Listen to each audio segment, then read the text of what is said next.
주안의 복된 새날을 갖습니다. 오늘 수요일 새벽 하나님 말씀은 사무엘상 31장 7절부터 13절까지 말씀을 통해서 블레셋과 야베스 길르앗의 상반된 반응이라는 제목으로 말씀의 은혜를 함께 나누고자 합니다.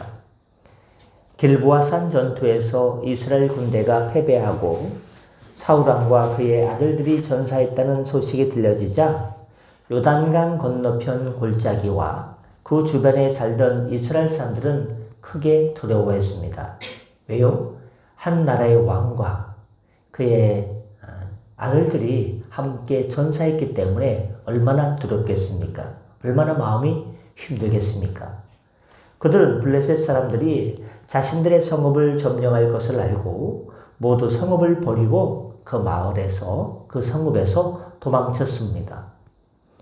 그 결과 블레셋 사람들은 그곳에 와서 요단강 건너편 골짜기와 그 주변에 와서 살게 되었습니다. 다음 날 블레셋 사람들은 죽은 이스라엘 사람들의 시신에서 전리품을 취하러 왔습니다. 그들은 사울과 그의 세 아들이 길보아 산에 쓰러져 있는 것을 발견하게 됐습니다. 블레셋 사람들은 사울을 보고 그의 아들들을 보자 칼을 들어가지고 사울의 머리를 베고 그의 갑옷을 벗긴 다음에 그들의 신당과 백성들에게 승리의 소식을 알리기 위해 블레셋 땅 사방에 전령들을 보냈습니다. 우리가 이스라엘을 이겼다. 이스라엘 왕 사울 왕의 목을 베었고 그의 갑옷을 벗겨서 아스타롯 신전에 두고 바로 그의 아들들도 다 죽었다. 우리가 이번 전쟁에서 대승을 했다 해가지고 전령들을 블레셋 땅 이곳저곳에 보내게 되었습니다.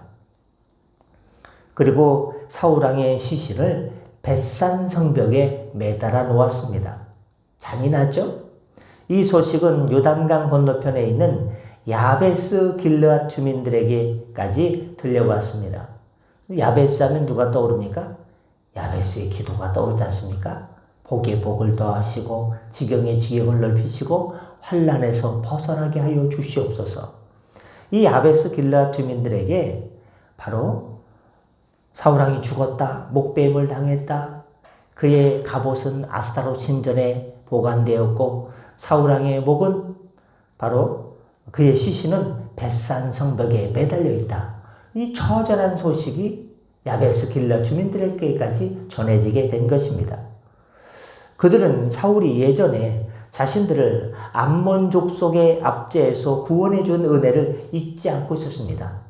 암몬 족속이 쳐들어왔습니다. 야베스 길르앗 사람들은 다 죽을 위기에 처해 있었어요. 이때 사울왕이 나서서 암몬 족속을 무찔러 주었어요.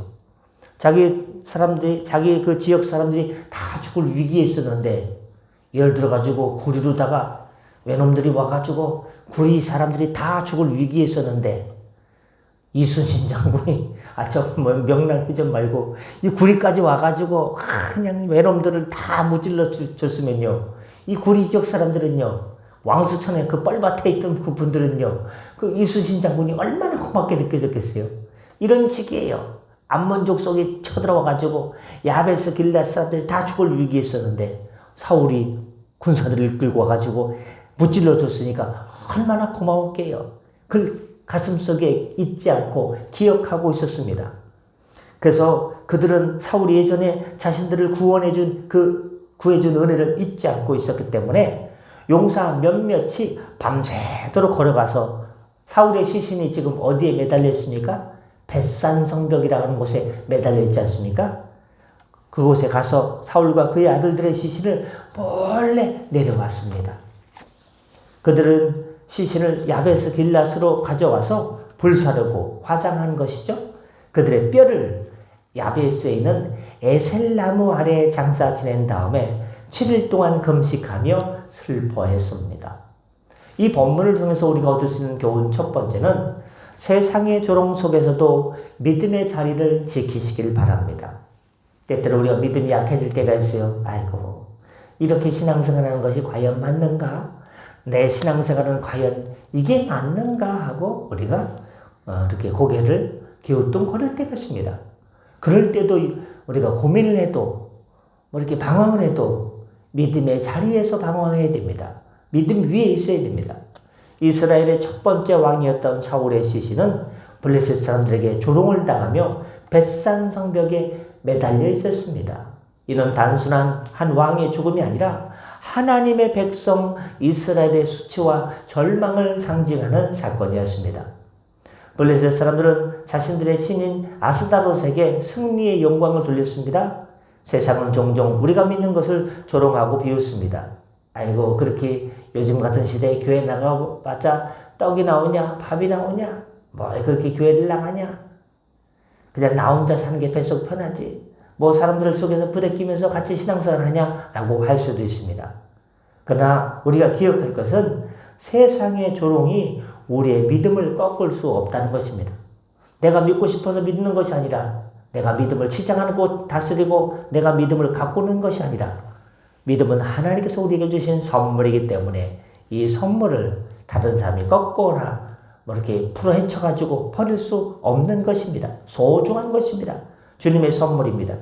우리는 비록 패배와 실패를 경험할지라도 끝까지 믿음의 자리를 지키며 하나님의 살아계심을 증거할 때 하나님께서 이 가을 곡식이 익어가듯이, 과일이 익어가듯이 우리 믿음을 익어가게 하시고 성장케 하시고 성숙케 하셔서 주님의 때에 아름다운 추수의 은혜를 주시게 될 줄 믿습니다. 두 번째, 오늘 본문을 통해서 얻을 수 있는 것은 진정한 은혜를 아는 자는 희생을 두려워하지 않습니다. 야베스 길앗 사람들은 사울이 예전에 암몬 족속에게서 자신들을 구원해 준 은혜를 잊지 않았습니다. 비록 사울이 지금은 조롱당하는 처지였지만 그들은 생명의 위협을 무릅쓰고 밤새도록 장정들이 달려가서 벳산 성벽에 달려있는 왕의 시신을 수습해 왔습니다. 이런 단순한 충성심이 아니라 받은 은혜를 기억하고 갚으려는 마음에서 우러나온 행동이었습니다. 우리 그리스도인의 삶도 마찬가지입니다. 우리는 죄와 사망의 권세에서 우리를 구원해 주신, 우리를 구원해주기 위해서 저 갈보리 골고다 언덕 십자가에서 손과 발에 못 박히고 피 흘리신 예수 그리스도의 은혜와 그 큰 값진 헌신과 사랑을 몸소 덧입은 존재들입니다. 이 은혜를 진정으로 아는 사람은 그 사랑에 감사하며 주님을 위해 어떤 희생이라도 기꺼이 감당할 수 있어야 됩니다. 한 나이든 목사님이 췌장암에 걸려 투병 중이었습니다. 췌장암은요, 아이고 아프다 하고 느껴질 때면요, 말기라면서요. 참 이게 참 애플의 스티브 잡스도요, 췌장암으로 죽지 않았습니까? 이 돌이 많다고 이게 발견하기 쉬운 게 아니에요. 간 뒤에 숨어 있어가지고요, 이렇게 초음파로 해도 잘 나타나지 않는 게 췌장암 아닙니까? 한 나이 드신 목사님이 췌장암에 걸려 투병 중에 있었습니다. 그러나 그분은 병마와 싸우면서도 주일마다 강단에 서서 설교하셨고, 한 성도는 그분의 희생에 감동하며 기도했습니다. 하나님, 우리 목사님을 살려주세요. 그런데 목사님은 미소를 지으며 이렇게 말하셨습니다. 예, 감사합니다. 저를 위해 기도해 주시니 감사합니다. 저는 이미 예수님 덕분에 영원한 생명을 얻었습니다. 이 작은 고통은, 췌장암이 얼마나 아프겠습니까? 굉장히 아플 것 같은데요. 암 중에서도 암이 다 무섭고 힘들고 괴롭지만 췌장암은 얼마나 더 아프겠습니까? 그러나 이 목사님은 이 큰 고통이 아니라 이 작은 고통은 나를 위해서 십자가를 지신 주님의 은혜에 비하면 아무것도 아니래요. 저는 주님을 위해 끝까지 복음을 전하고 싶을 뿐입니다. 기도해 주셔서 감사합니다. 그분의 진정한 희생은 많은 성도들에게 깊은 은혜와 감동을 선사했다는 이야기입니다. 끝으로 오늘 본문을 통해 공동체의 아픔은 함께 슬퍼하고 치유해야 됩니다. 우리가 함께 성덕에서 신앙생활하면서 암흑의 성도가 일이 잘 되면요, 함께 기뻐하면 기쁨이 배가가 됩니다. 근데 암흑의 성도가 어려운 일을 당했다, 아프다, 뭐 자녀에게 참 기도 제목이 생겼다, 그러면요, 함께 기도하면 슬픔이 어떻게 됩니까? 함께 기도하면 배가가 됩니까? 줄어듭니까? 슬픔이 반으로 줄어들게 됩니다. 더 기도하면 더 반으로 줄어들게 됩니다. 왜? 짐을 함께 나누어 지니까. 함께 기도하면 주님께서 위로를 주시고 긍휼을 베풀어 주시니까. 야베스 길르앗 사람들은 사울과 그의 아들들의 죽음을 진심으로 슬퍼하며 며칠 동안 금식했습니까? 7일 동안 금식했습니다. 내 아들도 아니고 내 부모님도 아닌데 내 가족도 아닌데 세상에 7일 동안 금식하며 애도의 기간을 가졌습니다. 얼마나 고맙고 귀한 일입니까? 그들은 사울이 비록 하나님께 불순종하여 비참한 최후를 맞이했지만 이스라엘 왕으로서 공동체를 위해 싸우다 죽은 그의 비극적인 삶을 함께 애도했습니다. 이것은 공동체의 아픔을 외면하지 않고 함께 슬퍼하며 치유하려는 노력이었습니다. 우리의 교회 공동체 안에서도 마찬가지입니다. 한 지체가 어려움과 고난을 겪을 때 우리는 그 아픔을 외면치 않고 함께 기도하고 위로하며 공동체의 영적 치유를 위해 노력해야 됩니다.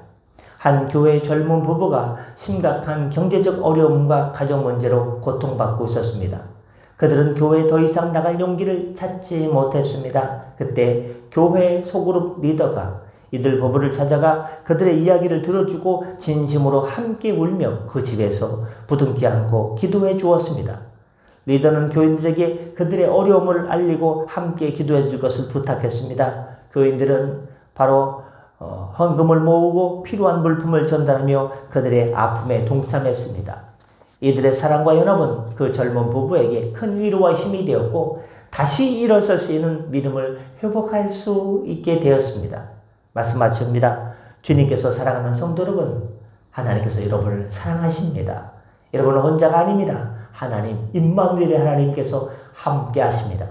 우리가 힘들 때에도 함께 하시고 괴로울 때도 함께 하시고 가슴이 먹먹할 때도 함께 하시고 힘날 때도 함께 하시고 언제나 함께 하십니다. 그 사실을 기억하십시오. 오늘 사울 왕의 죽음과 야베스 길르앗 사람들의 이야기를 통해 우리는 중요한 영적 교훈을 얻게 되었습니다. 세상의 조롱 속에서도 흔들리지 않는 믿음의 자리를 지켜내는 것. 내가 아무리 힘들고 아무리 괴로워도 이 믿음만큼은 지켜내야겠다는 이 믿음, 결사의 각오, 받은 은혜를 기억하며 기꺼이 희생하는 것, 그리고 공동체의 아픔을 외면하지 않고 함께 치유하는 것의 중요성을 깨달았습니다. 우리가 이 세 가지 교훈을 우리의 삶에 적용할 때 하나님께서 우리가 속한 공동체를 통해 주님의 위대한 뜻을 여러분의 기도를 통해서, 여러분의 삶의 자리를 통해서, 여러분의 믿음의 자리를 통해서 아름다운 꽃을 피워낼 것일 줄 믿습니다. 기도하겠습니다. 오 사랑과 은혜가 풍성하신 하나님 아버지, 오늘 사무엘상 말씀을 통해 세상의 조롱 속에서도 굴하지 않고 받은 은혜에 감사하며 공동체의 아픔을 함께하는 야베스 길르앗 사람들의 모습을 보게 하시니 감사드립니다.